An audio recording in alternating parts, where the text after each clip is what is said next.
ಆಗಿದ್ದ ಸಣ್ಣ ಗಾಯದ ಚಿಕಿತ್ಸೆಗೆ ಲಕ್ಷ ಲಕ್ಷ ಬಿಲ್ ಮಾಡಿರುವ ಆರೋಪ ಕೇಳಿ ಬಂದಿದೆ. ಲಕ್ಷ ಲಕ್ಷ ದುಡ್ಡು ಕಟ್ಟಿದ್ರು ಬದುಕಲಿಲ್ಲ ಆ ಬಡ ಜೀವ.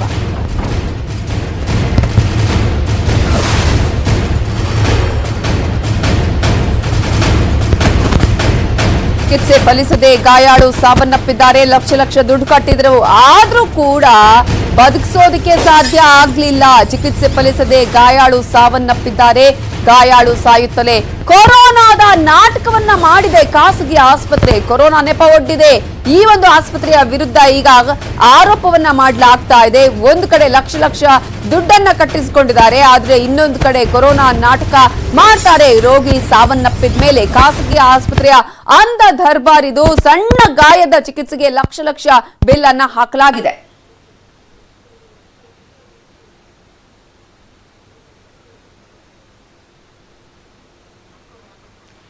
ಖಾಸಗಿ ಆಸ್ಪತ್ರೆಯಿಂದ ಈಗ ಇಂತಹ ಒಂದು ಘಟನೆ ನಡೆದಿದ್ದು, ಕೊರೋನಾ ಟೆಸ್ಟ್ ಮಾಡಿಸಿ ಅಂತ ಹೇಳಿದೆ ಖಾಸಗಿ ಆಸ್ಪತ್ರೆ. ಆ ಸಂದರ್ಭದಲ್ಲಿ ಕೊರೋನಾ ನೆಗೆಟಿವ್ ಬಂದ ಮೇಲೆ ತಲೆಯ ಗಾಯಕ್ಕೆ ಚಿಕಿತ್ಸೆಯನ್ನ ಕೊಟ್ಟಿದೆ ಇದೇ ಆಸ್ಪತ್ರೆ. ಆದ್ರೆ ಲಕ್ಷ ಲಕ್ಷ ಬಿಲ್ ಗಳನ್ನ ಮಾಡಿಸಿದ್ದಾರೆ. ಪ್ರತಿದಿನದ ಮೆಡಿಸಿನ್ ಗಾಗಿ ಸಾಕಷ್ಟು ರೂಪಾಯಿಯನ್ನು ಖರ್ಚು ಮಾಡಿದ್ದಾರೆ. ಉಸಿರಾಟ ತೊಂದರೆ ಅಂತ ಹೇಳಿ ವೆಂಟಿಲೇಟರ್ ಅನ್ನ ಕೂಡ ಅಲ್ಲಿ ಅಳವಡಿಕೆ ಮಾಡಿದ್ದಾರೆ. ಲಂಗ್ ಇನ್ಫೆಕ್ಷನ್ ಅಂತ ಹೇಳಿ ಮತ್ತೆ ಟ್ರೀಟ್ಮೆಂಟ್ ಅನ್ನ ಇದೇ ಆಸ್ಪತ್ರೆ ಕೊಟ್ಟಿದೆ. ಆದ್ರೆ ಇಷ್ಟೆಲ್ಲ ಆಗಿ 40 ದಿನ ಚಿಕಿತ್ಸೆ ಪಡೆದ್ರು ಜಿತೇಂದ್ರ ಪ್ರಸಾದ್ ಮಾತ್ರ ಬದುಕುಳಿಯೋದಕ್ಕೆ ಸಾಧ್ಯ ಆಗ್ಲಿಲ್ಲ. ಮೃತಪಟ್ಟಿದ್ದಾರೆ ಚಿಕಿತ್ಸೆ ಫಲಿಸದೆ. ರೋಗಿ ಸಾವನ್ನಪ್ಪುತ್ತಲೇ ಆಸ್ಪತ್ರೆ ಹೊಸ ಭರವಸೆಯನ್ನ ತೆಗೆದಿದೆ. ಅವರಿಗೆ ಕೊರೋನಾ ಇತ್ತು, ಆ ಕಾರಣಕ್ಕಾಗಿ ಅವರು ಸಾವನ್ನಪ್ಪಿದ್ದಾರೆ ಅಂತ ಹೇಳಿ ಟೆಸ್ಟ್ ಮಾಡಿದ ಸಂದರ್ಭದಲ್ಲಿ ರಿಪೋರ್ಟ್ ನೆಗೆಟಿವ್ ಅಂತ ಇದೆ. ಆದ್ರೆ ಸಾಕಷ್ಟು ಚಿಕಿತ್ಸೆಯನ್ನ ಕೊಟ್ಟಿದ್ದಾರೆ. ಬೇರೆ ಬೇರೆ ಕಾಯಿಲೆಗಳಿಗೆ ಸಂಬಂಧಪಟ್ಟ ಹಾಗೆ ಚಿಕಿತ್ಸೆಯನ್ನ ಕೊಟ್ಟಿದ್ದಾರೆ. ಸಣ್ಣ ಗಾಯಕ್ಕೆ ಅಂತ ಹೇಳಿ ಟ್ರೀಟ್ಮೆಂಟ್ ಗೆ ಹೋದಂತಹ ವ್ಯಕ್ತಿ ಶವವಾಗಿ ವಾಪಸ್ ಆಗಿರುವಂತಹ ಘಟನೆ ಇದು. ಸಣ್ಣ ಗಾಯದ ಚಿಕಿತ್ಸೆಗೆ ಲಕ್ಷ ಲಕ್ಷ ಬಿಲ್ ಗಳನ್ನ ಮಾಡಿಸ್ಕೊಡಿದ್ದಾರೆ. ಮೆಡಿಸಿನ್ಗೆ ಅಂತಾನೆ ಪ್ರತಿದಿನ ಸಾಕಷ್ಟು ದುಡ್ಡನ್ನ ಸುಟ್ಟಿದ್ದಾರೆ ಅವರ ಮನೆಯವರು.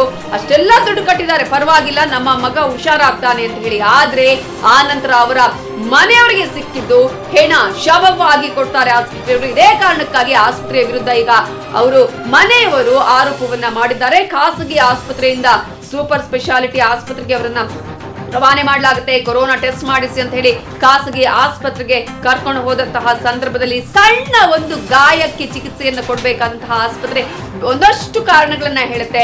ಬೇರೆ ಬೇರೆ ಟ್ರೀಟ್ಮೆಂಟ್ ಗಳನ್ನ ಕೊಡ್ತಾರೆ. ಪ್ರತಿದಿನದ ಮೆಡಿಸಿನ್ ಗಾಗಿ 80,000 ಬಿಲ್ ಗಳನ್ನ ಕೂಡ ನೀಡಲಾಗಿದೆ. ಆದ್ರೆ ಕೊನೆಗೂ ಕೂಡ ಅವರ ಮನೆಯವರು, ಮನೆಯ ಮಗ ಅವರಿಗೆ ಸಿಗೋದಿಲ್ಲ. ಚಿಕಿತ್ಸೆಯನ್ನ ಕೂಡ ಕೊಡುವಂತಹ ಪ್ರಯತ್ನ ಮಾಡಿದ್ರು ಕೂಡ ಚಿಕಿತ್ಸೆ ಫಲಿಸಿಲ್ಲ. ಆದ್ರೆ ಕೊನೆಗೆ ಹೇಳುವಂತಹ ಆಸ್ಪತ್ರೆಯವರ ಕಾರಣ ಏನಪ್ಪಾ ಅಂದ್ರೆ ಅವರು ಬದುಕು ಉಳಿಯೋದೇ ಇರೋದಿಕ್ಕೆ ಕಾರಣ ಕೊರೋನಾ ಇತ್ತು ಅನ್ನುವಂತಹ ಒಂದು ಕಾರಣವನ್ನ ಕೂಡ ಹೇಳ್ತಾರೆ ಆಸ್ಪತ್ರೆಯವರು. ಇದೇ ಒಂದು ಆರೋಪವನ್ನ ಈಗ ಅವರ ಮನೆಯವರು ಮಾಡ್ತಾ ಇದ್ದಾರೆ.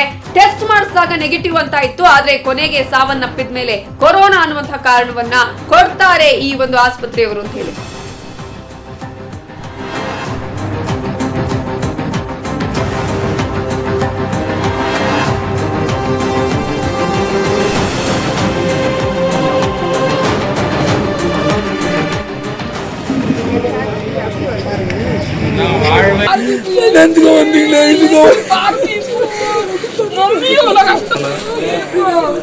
அதுதான் நான் அப்பா சொல்ல கல்யாணத்துக்கு கடைசியில் இது வர வச்சு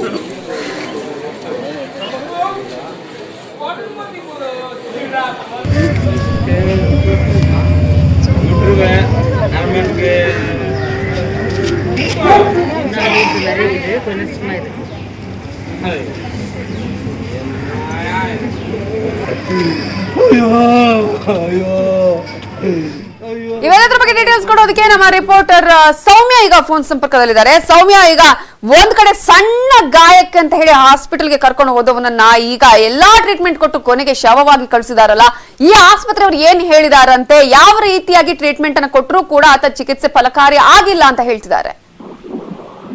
ನಮಿತಾ, ಹೌದು, ಆಸ್ಪತ್ರೆ ಇವಾಗ ಹೇಳುವ ಪ್ರಕಾರ ನಾವು ಎಲ್ಲಾ ರೀತಿಯ ಚಿಕಿತ್ಸೆಯನ್ನ ಕೊಟ್ಟಿದ್ವಿ. ಆದ್ರೆ ಯಾವುದೇ ರೀತಿಯ ಚಿಕಿತ್ಸೆಗೆ ಆತ ಸರಿಯಾಗಿ ಸ್ಪಂದಿಸಲಿಲ್ಲ. ಆ ಒಂದು ಕಾರಣದಿಂದ ಈ ಸಾವು ಸಂಭವಿಸಿದೆ ಅಂತ. ಆದ್ರೆ ಪ್ರತಿದಿನ ಏನು ಅಪ್ಡೇಟ್ಸ್ ಕೊಡ್ತಾ ಇದ್ರು ಕುಟುಂಬಕ್ಕೆ. ಆ ಒಂದು ಅಪ್ಡೇಟ್ ಗಳಲ್ಲೇ ಸಾಕಷ್ಟು ಗೊಂದಲಗಳಿರೋದನ್ನ ನಾವಿಲ್ಲಿ ಗಮನಿಸಬಹುದು.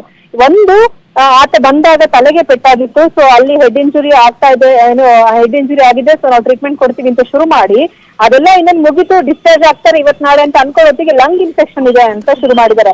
ಸೊ ಮೊದಲೇ ಕೋವಿಡ್ ಇರುವಂತಹ ಒಂದು ಸಂದರ್ಭ, ಎಲ್ಲಿ ನೋಡಿದ್ರು ಉಸಿರಾಟದ ಸಮಸ್ಯೆ ಹೆಚ್ಚಾಗಿರುವಾಗ ಬಹುಶಃ ನಿಜ ಇರ್ಬೋದು ಲಂಗ್ ಇನ್ಫೆಕ್ಷನ್ ಆಗಿದೆ, ಯಾಕೆ ಸುಮ್ಮನೆ ರಿಸ್ಕ್ ತಗೊಳ್ಳೋದು ಅಂತ ಹೇಳ್ಬಿಟ್ಟು 40 ದಿನ ಆಸ್ಪತ್ರೆನಲ್ಲಿ ಇಟ್ಕೊಂಡಿದ್ದಾರೆ ಒಬ್ಬ ರೋಗಿಯನ್ನ. ಸೊ ಅದನ್ನ ಆ ಒಂದು ಟ್ರೀಟ್ಮೆಂಟ್ ಆಯ್ತು, ಆ ಟ್ರೀಟ್ಮೆಂಟ್ ಗೆ 21 ಲಕ್ಷ ಬಿಲ್ ಆಲ್ರೆಡಿ ಅವ್ರು ಪೇ ಮಾಡಿದ್ದಾರೆ.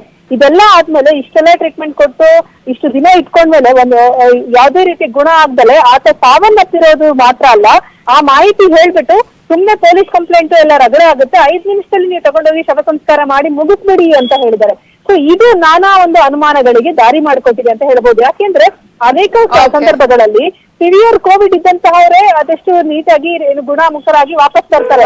ಅಂತದ್ರಲ್ಲಿ ಕೋವಿಡ್ ನೆಗೆಟಿವ್ ಇದ್ದಂತ ಪರಿಸ್ಥಿತಿಯಲ್ಲಿ ಹೀಗಾಗಿರೋದು ಸಾಕಷ್ಟು ಪ್ರಶ್ನೆಗಳನ್ನ ಹುಟ್ಟಾಕಿದೆ ನವಿತಾ. Thank you.